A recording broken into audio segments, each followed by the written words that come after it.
What's up, y'all? It's your boy Megalodon J. I wanted to drop some more content on you today. As you know, this is Mr. Accountability himself, the only living land shark that you know, Meg J. I wanted to come out here, talk a little bit about some more accountability out here in this world because it's at an all-time low. So I want to talk about it. Look, I got a clip from the Amanda Seales show, fair use content. We're about to drop some knowledge on you guys, and maybe give y'all a little bit of a different perspective on Amanda Seals. I don't dislike the young lady. I just feel like the young lady does not want to be held accountable. But this clip right here kind of gives you an explanation of why she doesn't want to be held accountable.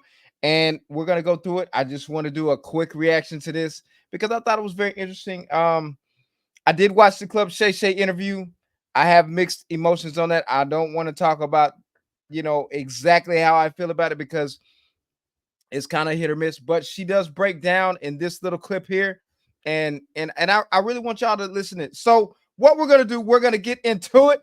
We're gonna talk about it. So I'm about to press play. Fair use content, baby. Shout out to Amanda Seales. As I was watching it, I can see why people don't like me, but I don't have any desire to change those things about me. But I can see, See, I'm sorry, folks. I have to stop it because that's a lot of the problem here out here in the world. So uh we see the things that we need to improve on, but we don't care to improve on them, which causes a defense mechanism of, well, it was their fault, not mine, right? It's you. You're the reason why I bit into my food and it fell out of my mouth and hit my clothes. It's your fault. It's all you. If you would have placed it properly on my spoon, maybe it would have fell out of my mouth. Hey, look, look. Okay. I'm gonna let it talk. I'm gonna let it talk. Here we go. We gonna go back. Here we go. but I don't have any desire to change those things about me. But I could see it. Like I'm just so deliberate when I speak.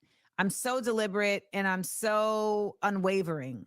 And I can see why folks would hear that and hear a sternness in it, like a rigidity in it that feels No, they don't hear a sternness. They hear a person that is trying to sidestep what's happening in real time. But let's keep going. Let's keep going. Cause the big fist gonna break it down to you.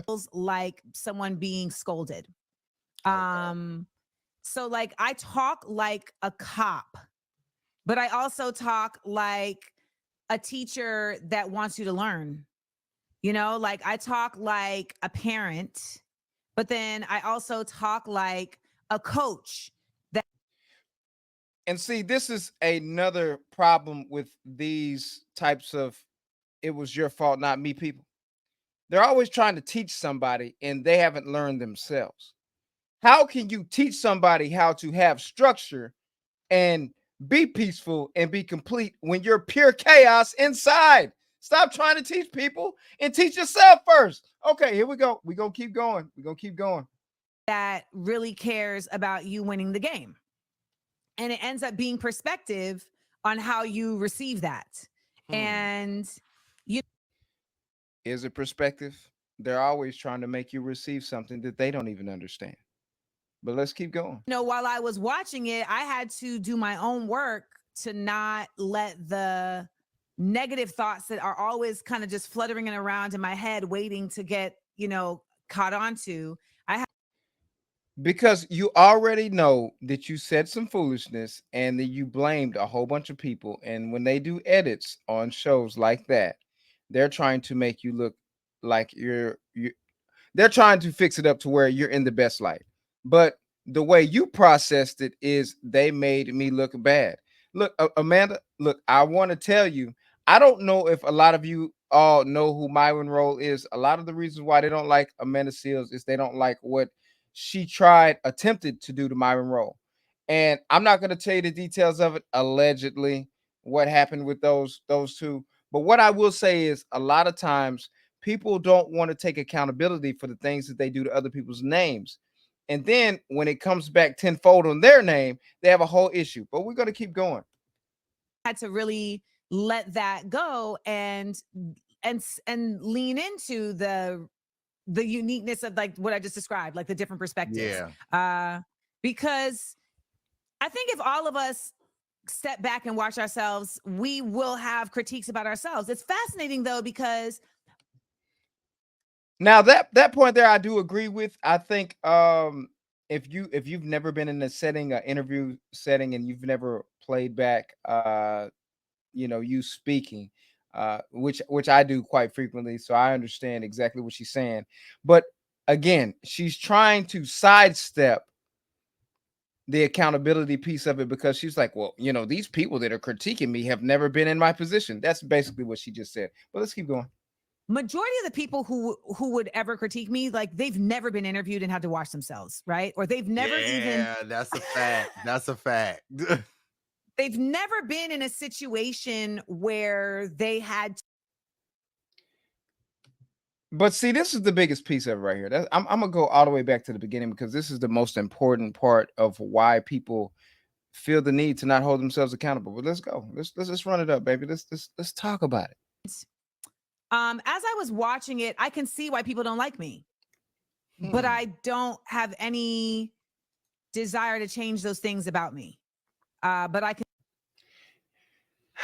think that I'm willing to go on the limb to say that Amanda Seales probably is one of the most unlikable people in the world, and it's unfortunate because she's very beautiful. She is extremely talented.